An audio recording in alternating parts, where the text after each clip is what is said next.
बाबाच्या काळात जे मार्गदर्शक होते आजही काही मार्गदर्शक आम्हाला काही काही भेटतात.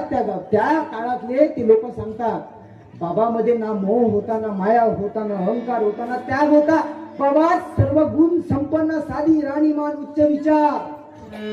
जिवंत उदाहरण म्हणजे मानते की बाबा लिंगोजी. मग मला सांगा आई, आपल्यामध्ये मानव धर्मात ज्या दिवशी आलो मार्गदर्शकाला कोणता शब्द दिलो की मी मरेन.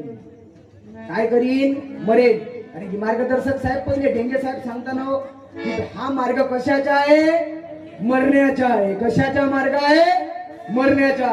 काही काही वीर बहादूर शास्त्री असे भेटतात, अबे काय का येतं का मरावले आलो का? पहिलेच तर मेलो होतो.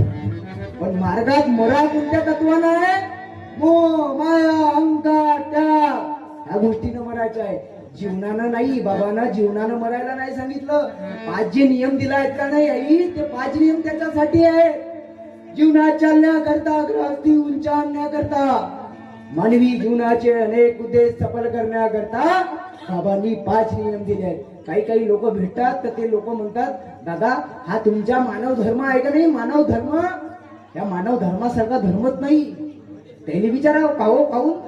ते लोक सांगतात एवढा मोठा केंद्र सरकार गेला म्हणते, हजारो नाही लाखो रुपये खर्च करून राहिला, पण दारू बंदी झाली नाही. फक्त ते आश्वासनच देतात म्हणते दारू बंदी झाल्याशिवाय राहणार नाही. पण त्याची अंमलबजावणी होऊन राहिली की नाही होऊन राहिली काही घेणं नाही. पण तुमच्या मानव धर्म तो मानव धर्म आहे. त्या मानव धर्मात जसा आला तर घरावरच पाठी लिहून राहते कृपया दारू पिऊन येऊ नाही.